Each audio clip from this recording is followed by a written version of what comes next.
Let's talk about reinforcement and punishment.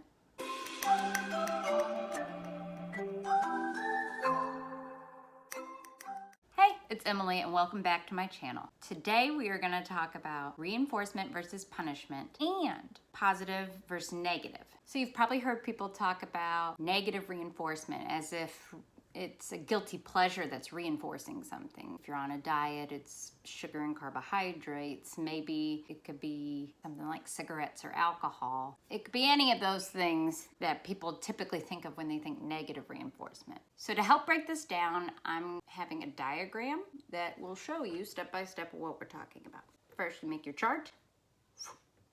Now, at the top, I want you to put plus and a minus over your columns. Now what those represent is positive and negative. I want you to think about this in math terms, where positive, your plus, is adding something, and then minus is negative. We're taking something away. Okay, so just those two terms. Positive, adding something. Negative, removing something. Now on the sides of your chart, I want you to do an arrow up and an arrow down. Now, those arrows represent increasing the frequency of a behavior or decreasing the future likelihood of engaging in that behavior. So, in ABA world, the terms we use is reinforcement to increase a behavior. And we use the term punishment for decreasing a behavior. People hear punishment and they think things like spanking. Yes, that is a type of punishment, but that's not what we mean in ABA. Punishment just means a schedule of a consequence immediately following a behavior in order to decrease the future likelihood of that behavior occurring again. Okay, now we're gonna back up and we're gonna talk about each one of these sections on our handy dandy chart. So with positive reinforcement, we are adding something to increase the future frequency of that behavior. So for a child that really loves attention or loves candy, you could add quality time or add a tangible candy for following directions. For instance, let's watch an interruption I had while trying to film this video. What do you want to earn? I want mama. I want mama. You gotta go, you gotta go, you gotta go. I gotta do this video. You gotta go. I love you. I want mama. Okay, hang on. Hear me out. What? If you can wait until I'm finished with my video, then you can earn to wash the dogs and cut their hair with me. Yes. Yes. Fish bump. Okay. Now, you have to go if you want to earn that. I was like, You have to earn the sucker. So you want attention and tangibles is what I'm hearing, folks. She wanted my attention, but I told her the contingency we had in place. Listen to me, follow directions. You go out while I do my video. Then we can do something together. She really likes being a helper. So things like grooming the dogs, her thing. Helping me cook, also her thing. Quality assistant. And no, this is not child labor. So I want to make sure that you know. Volunteer work around the home. Okay, so now we're going to move on to negative reinforcement. So with negative reinforcement, we're removing something aversive to increase the future likelihood of the person engaging in that behavior, that target behavior that we've defined that we want to increase. One of the most quality examples I've heard from, I believe, my professor in college was you get into your car and you hear that annoying dinging sound once you turn the car on.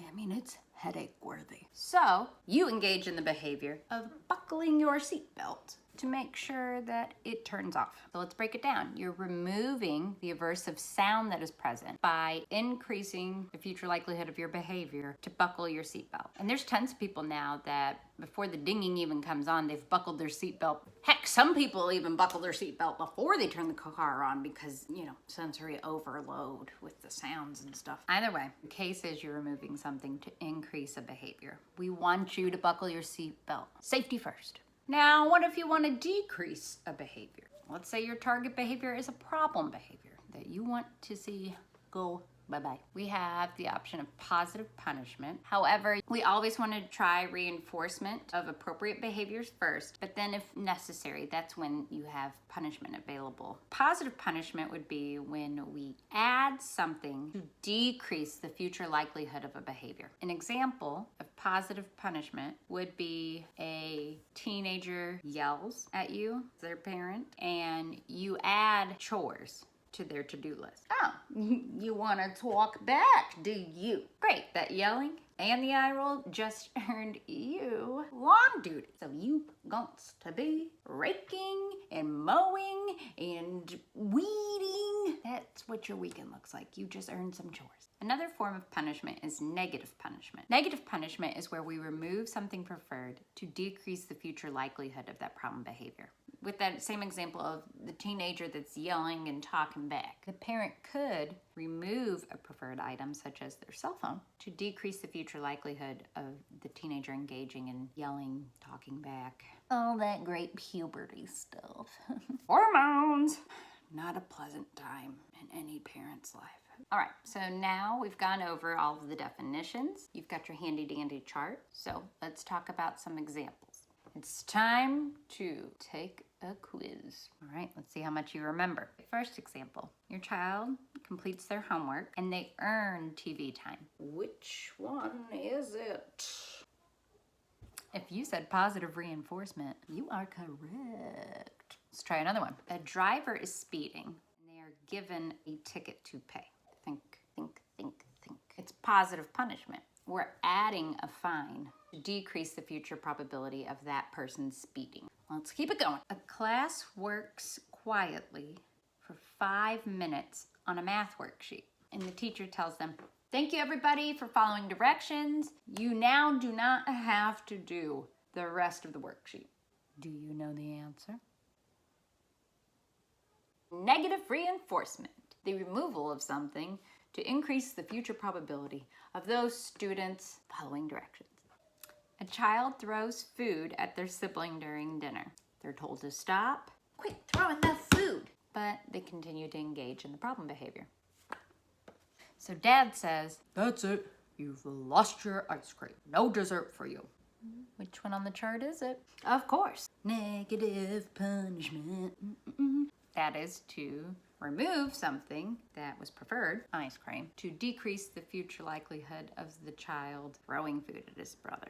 Typically, the hardest one for people to remember is negative reinforcement. So I would love to see if you can give me a new, fresh example of a circumstance where negative reinforcement would be used. Remember, negative reinforcement is removing something aversive to increase a target behavior, like the seatbelt example. Ding, ding, ding, bye, bye, bye, when seatbelt goes on. Down in the comments, show me an example. Thank you for watching, and if you want to learn more about ABA, feel free to subscribe. And if you wouldn't mind helping out my channel by liking and sharing with your friends, that'd be great. But no pressure, but I'd appreciate it. All right, see you next time. What is the squeaking? Oh my, come here. I can't make this stuff up. Say hi to the folks at home. Hi. Hold your feet up. Show, this is the squeaking. You're running around in my tennis shoes. Why do you have my tennis shoes on? You run with them, right? On the treadmill? Yeah, I do, but why are you wearing my tennis shoes? I was on the treadmill. What? I just heard you running in the living room. How were you on the treadmill? I believe it was on the treadmill. Oh, make-believe. Got it. Why would you want to be on the treadmill? Because I love you. Now my 2-year-old is talking to Mama. Yep, I know. I can hear it.